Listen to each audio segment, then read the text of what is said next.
Adamastor.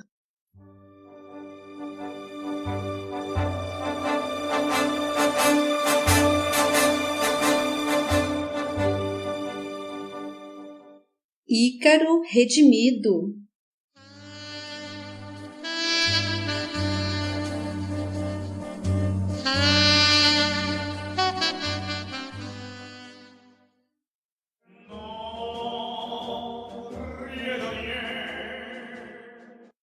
Capítulo 25.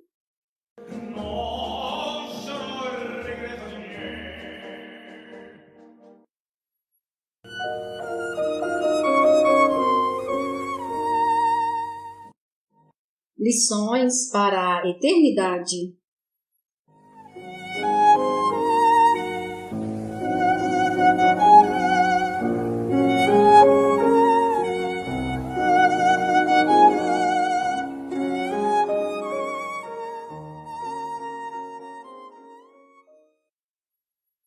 A história dos homens, sem que eles o saibam, é um processo, na verdade, conduzido pelo mundo espiritual, e os grandes vultos que desempenham os papéis principais em seus cenários são apenas executores dos planos de nobres entidades que nos governam os destinos.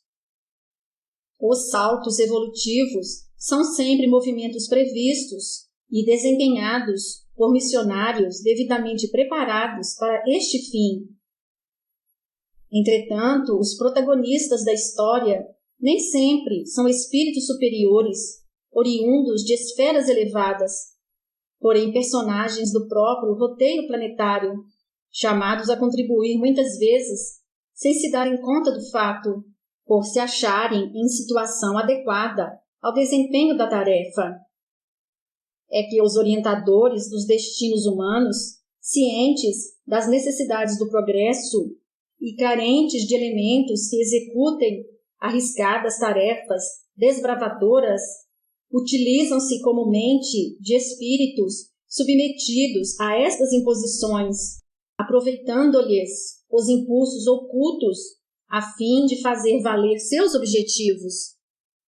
Assim nascem heróis resgatados entre figurantes do palco da vida, forjados, muitas vezes, por secretos deméritos, vergastando-lhes a soberba e movendo-os do patamar de comodidades em que gostariam de repousar. Alberto fora um destes próceres, nascido da necessidade de ressarcimentos pessoais, por compromissos assumidos em passado que até então não vislumbráramos. Investiu-se de tal mandato corretivo que o situou no cerne da importante questão da conquista aérea. Motivado ainda por acerbas dores diante da pequenez física e da sexualidade inibida, viu-se estimulado à máxima exaltação do já extremado ímpeto inventivo. Não queremos com isso destituir o mérito de seus avançados empreendimentos, mas apenas revelar que o espírito humano em nosso nível é ainda premente de necessidades evolutivas, que não se deixa conduzir somente por sentimentos nobres em seus atos épicos, coisa possível de se encontrar somente dentre aqueles que atingiram a santidade. Isto nos mostra ainda a beleza da lei divina, que faz com que todo sofrimento e até mesmo o mal cumpram funções precisas na evolução, contribuindo para o progresso de todos. Sabemos que todos os escolhidos para o desempenho de tarefas importantes no rol das necessidades humanas têm suas encarnações cuidadosamente planejadas pelo plano espiritual, que designa espíritos para lhe seguirem os passos. Por isso, Alberto teve seus riscos calculados e suas possibilidades previamente medidas para que tudo se realizasse conforme um programa a seguir. Porém, não é somente o curso daqueles considerados indispensáveis ao progresso que são devidamente preparados, pois toda encarnação é uma missão, mesmo que objetive a própria melhoria. Todos, dessa forma, recebem a ajuda necessária visando ao máximo aproveitamento da experiência terrena.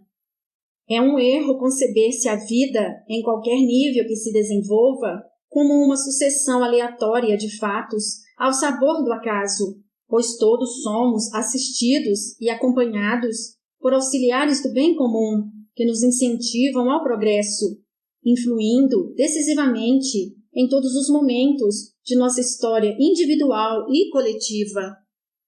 Importa considerar destarte que, se nos consorciamos aos compassas da maldade, movendo-nos nas cadeias do ódio, ou nos sujeitamos ao assédio contumaz de inimigos atrozes do passado, estamos apenas usando a liberdade de ação que a lei nos faculta, fatos que podem ser previstos, mas jamais programados pelo mundo maior, que visa sempre a nossa reintegração nas fráguas do amor. Nosso amigo agora se refazia rapidamente. A exposição de suas frustrações no campo da sexualidade e o reconhecimento de sua profunda insegurança, assumindo-as como exercício necessário à inibição do orgulho desmedido, fora-lhe novo alento para a recuperação. As energias emocionais desfeitas iniciavam sua regeneração, incitando-o à eficaz cicatrização dos tecidos da alma, lesionados pelas farpas da arrogância. Entretanto, cabia-nos continuar ajudando-o na reestruturação dos panoramas íntimos, a fim de consolidar os ensinamentos que a escala carnal sabiamente lhe ofertara. Cientes dos novos fatores que interferiram em sua personalidade e conhecendo melhor agora sua psicologia de ação, continuamos nosso diálogo. Entendemos seus intensos dissabores vividos na terra, Alberto, mas não se sinta constrangido diante dos fatos revelados. Não detemos motivos para considerá-lo em posição inferiorizada pelas inibições que o conduziram no educandário terrestre. Todos, sem exceção, somos igualmente necessitados de duras lições na vida, a fim de corrigir a rebeldia secular que nos move.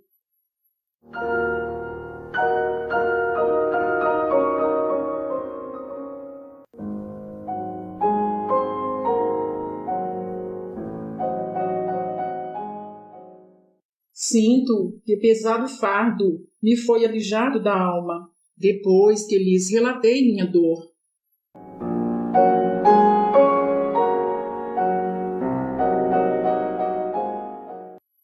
Agradeço-lhes a carinhosa ajuda e tenho me esforçado para compreender a necessidade de tamanho sofrimento. Reputemos a Deus a sua melhora, pois somos apenas instrumentos da assistência divina, sempre presente em nós. Continuemos, contudo, nossas considerações em busca de sua recuperação, cientes de que nossas dores nunca são superiores à nossa capacidade de as tolerar e se adaptam sempre às necessidades. Entretanto, convém esclarecê-lo sobre alguns fatos que lhe farão bem em conhecer. Embora eivada de dissabores, sua vida foi uma missão. Nobres entidades do nosso plano, interessados na melhoria da vida humana, planejaram-na cuidadosamente, prepararam-no devidamente antes do nascimento e acompanharam seus passos, orientando-o para o cumprimento dos fins propostos.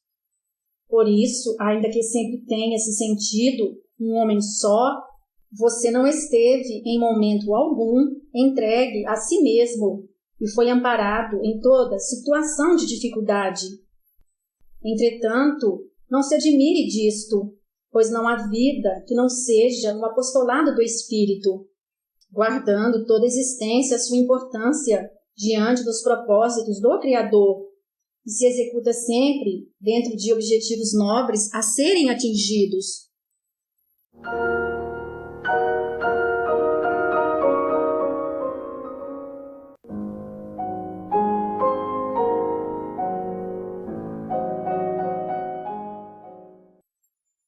Reconheço que me via sempre atiçado ao trabalho e não encontrava sossego íntimo no repouso.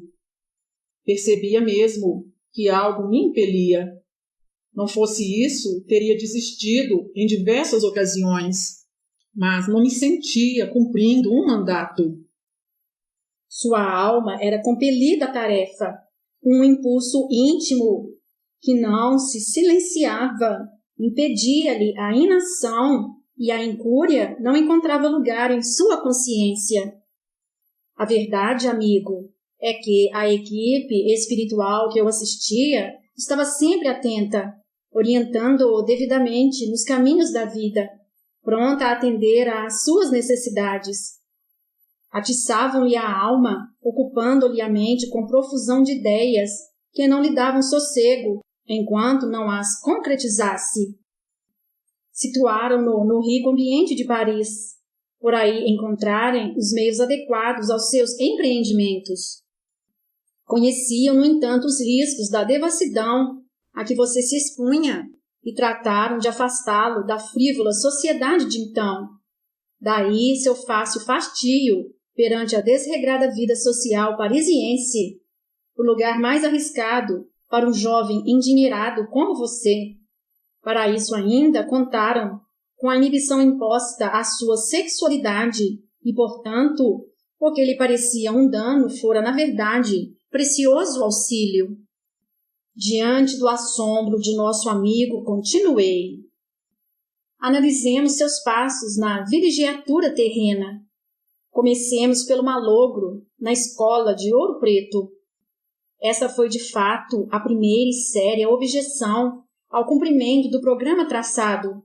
Seu grande sofrimento, diante da sujeição à insegurança, era um indício seguro de que seu caminho na vida estava ameaçado. Nossos desejos antecedem nossos passos e nossos atos na vida, Alberto, pois o coração fornece sempre a orientação segura para a jornada, fomentando-nos de angústias quando ameaçamos mudanças de rumos e comprazendo-nos ao acertá-los. A formação em mecânica deveria facultar-lhe maior segurança profissional para o melhor desempenho do trabalho que lhe competia realizar, e seu pai estava certo ao desejar-lhe fazer um engenheiro. Diante da capitulação, seus prestimosos amigos espirituais cuidaram de suplantar a dificuldade inicial, encaminhando-lhe, mais tarde, o professor Garcia, homem culto e de sólida formação moral, terminando igualmente por lhe proporcionar a mesma orientação de que você necessitava para o desempenho da tarefa. Sua relevante insegurança, contração de antiga e orgulhosa confiança em si mesmo, era, na verdade, um dos maiores óbices à efetivação de sua tarefa. Nesse sentido, a carta de emancipação de seu pai desempenhou importante papel, conferindo-lhe adequado desenvolvimento à autoconfiança. Tratou-se, no entanto, de incisiva sugestão da espiritualidade que o assistia, prontamente atendida pela generosidade de seu genitor. A perigosa quantia de dinheiro que ele depositou em suas mãos, intuindo que logo desencarnaria e pensando ser esta a única forma de lhe recrudescer a apoucada personalidade, atendia ao mesmo objetivo, facultando-lhe viver por toda a vida sem o esforço do trabalho. Ele se arriscou a transformá-lo em uma marionete de luxúrias. Porém, não é de se admirar o fato de que você nunca se entregou ao ócio?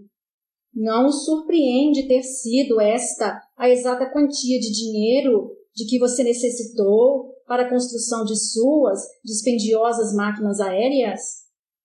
Isso demonstra que essa fabulosa reserva monetária não visava a proporcionar meios para inúteis aventuras de um jovem deslocado, mas ao cumprimento de uma missão.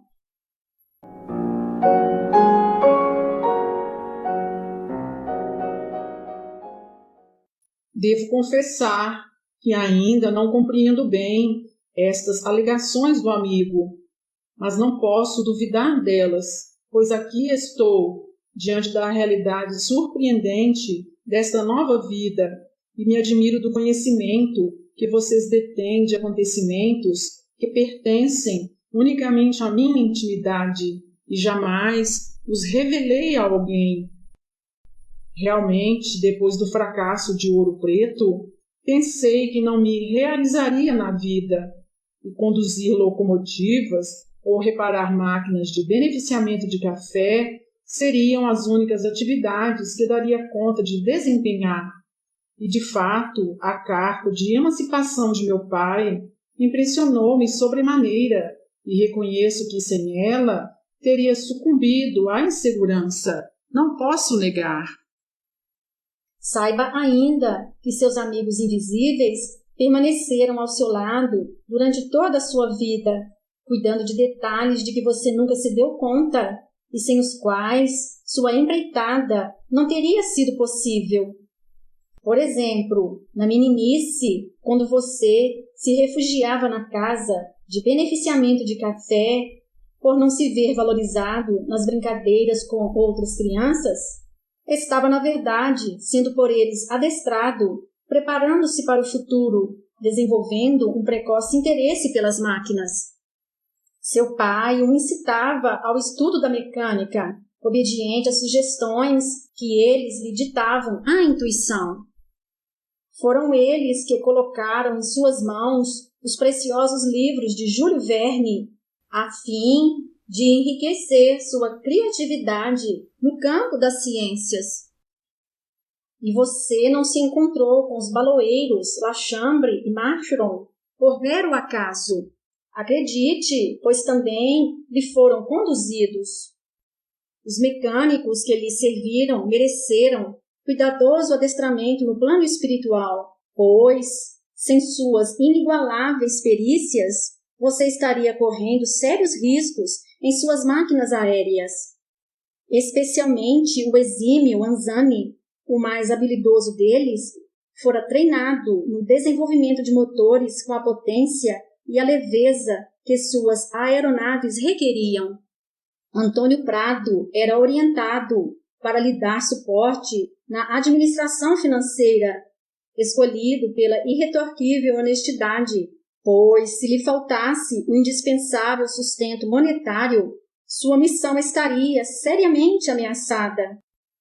A bondosa Eulália, sua caseira, havia se comprometido a ampará-lo na velhice desvalida, que, no entanto, não chegou. Todos atendiam ao convite da espiritualidade que, com inestimável solicitude, zelava por você, meu amigo. Rendamos graças a estes tutores desconhecidos que não medem esforços para nos disponibilizar os recursos imprescindíveis ao cumprimento de nossos papéis na vida. Alberto, ao se convencer dos cuidados de que fora objeto, silenciava-se atônito diante da realidade da vida na carne, um processo muito mais conduzido e orientado do que podemos imaginar quando imersos nela. Continuando, convidava-o a novas reflexões. Prossigamos, contudo, ouvindo-lhe um pouco mais a história viva, estampada em sua alma. Abra-nos o coração e prossiga, nos relatando os seus momentos mais difíceis, vividos na carne. Agora, sem denotar intolerável desespero e demonstrando maior equilíbrio nas emoções que afloravam nas lembranças ainda vivas, seguiu o relato de suas maiores dores.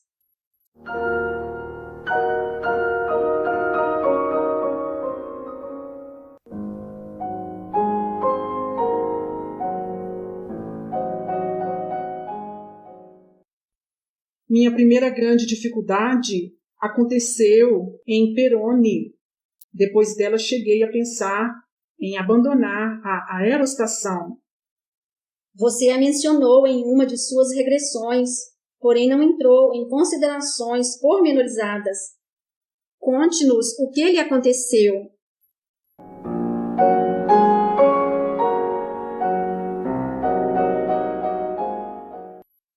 Cheguei nesta cidade, ao norte da França, já era quase fim de tarde. para fazer uma demonstração em balão livre, num espetáculo público, cumprindo com minha determinação de trabalhar de graça para o Sr. Lachambre. Uma pequena multidão logo se aglomerou ao meu redor, admirando não só o balão que se inflava, mas sobretudo a minha coragem, pois nuvens ameaçadoras se acumulavam no horizonte próximo, prometendo forte tempestade. Muitos se colocaram receosos por mim, tentando me dissuadir da aventura, dizendo que se eu era obrigado a ir, que levasse comigo o dono da festa. Estava de fato pensando se valia a pena tal arrojo, quando ouvi alguém considerar que não acreditava ser aquele pequeno homenzinho capaz de tamanha audácia. Podia ser pequeno, mas não admitia que duvidassem de minha coragem pelo simples fato de ser miúdo. Não disse nada, mas não podia tolerar um desafio sem enfrentá-lo e sem vacilar. Pulei para dentro da barquilha, ordenando que largassem tudo. Estava certo de que bastaria deixar-me levar pelo vento até encontrar um local seguro para pousar. Apressando-se a atender ao amor próprio ameaçado, meu amigo, você colocou-se refratário aos espíritos que o assistiam. Não pôde mais ouvir seus sábios conselhos. A verdadeira coragem consiste em reconhecer as próprias limitações. Você deveria ter tido a ousadia de se humilhar, mostrando seu temor.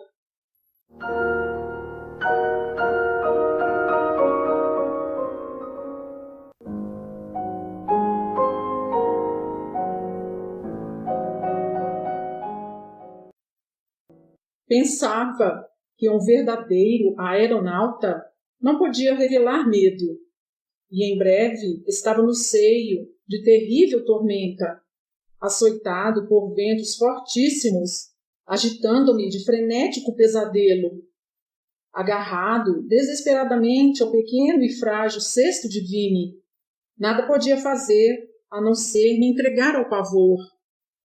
Não havia como descer, apenas deixar-me conduzir pela fúria dos elementos atmosféricos, até que a noite envolveu-me em assustadora escuridão, cortada por relâmpagos estridentes.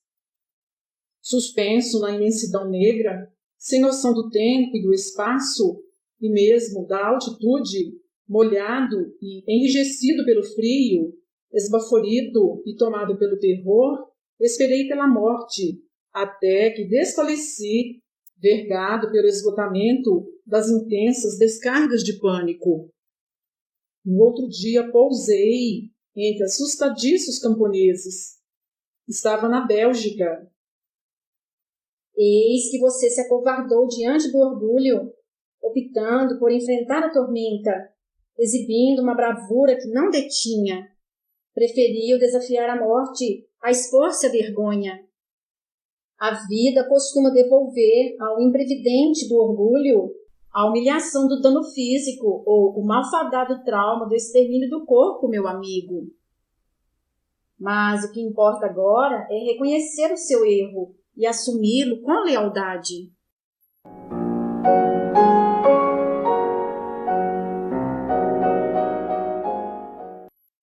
Sim, reconheço que errei.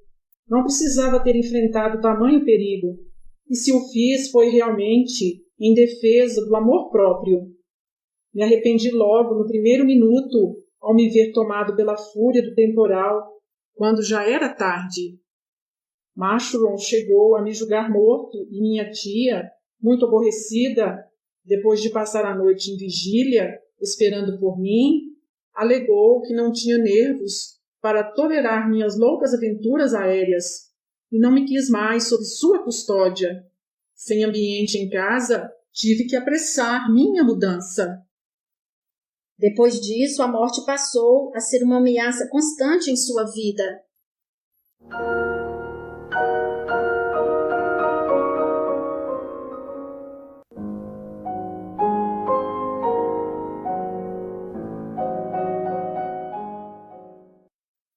Meus amigos sempre admiraram minha valentia, mas devo confessar que valorizava muito pouco a minha vida e não importava em me expor ao perigo. Sei que, na verdade, isso não representava coragem alguma, mas me fazia bem que pensassem assim. A inibição sexual lhe roubava todo o valor pessoal, imputando-lhe soturna e significativa perda da autoestima. Os espíritos sabiam que isso levaria a arrostar a morte, e embora tal sentimento fosse uma desconsideração pela dádiva da existência, em seu caso foi um mal bem aproveitado, pois as primeiras experiências aéreas precisavam de alguém que as enfrentasse. Você, no entanto, foi bafejado por invejável autocontrole, suficiente para não lhe permitir a entrega ao pânico, o que muito o ajudou para sair ileso dos muitos riscos a que se expunha. Contudo, você não pode olvidar a equipe de espíritos que esteve sempre ao seu lado, ajudando-o nesses momentos, e deve muito a eles, não só pelos sucessos, mas por ter se saído sempre bem nas horas de risco. Seu autocontrole apenas lhe permitia estar atento às suas sugestões, que tantas vezes lhe salvaram a vida.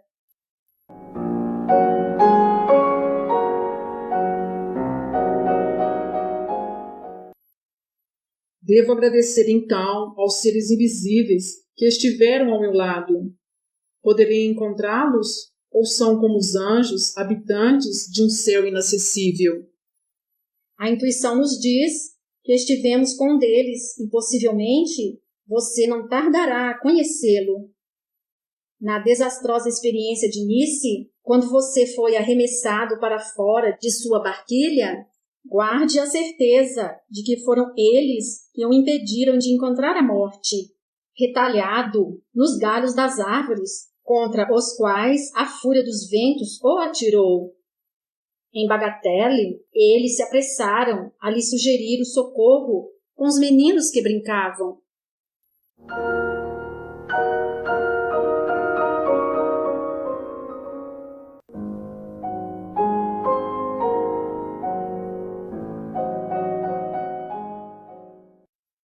Recordo-me perfeitamente.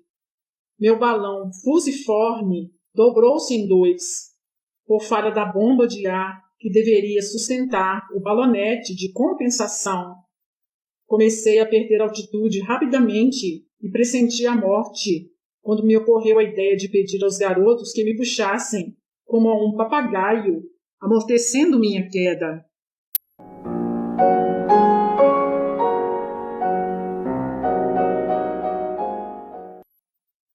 Fim da primeira parte. E ele lhes propôs esta parábola, dizendo: Que homem dentre vós, tendo 100 ovelhas e perdendo uma delas, não deixa no deserto as 99 e vai após a perdida, até que venha a achá-la? E achando-a, a põe sobre os seus ombros jubiloso. E chegando a casa, convoca os amigos e vizinhos, dizendo-lhes: Alegrai-vos comigo, porque já achei a minha ovelha perdida. Digo-vos que assim haverá mais alegria no céu por um pecador que se arrepende do que por 99 justos que não necessitam de arrependimento. Lucas 15, versículos de 3 a 7.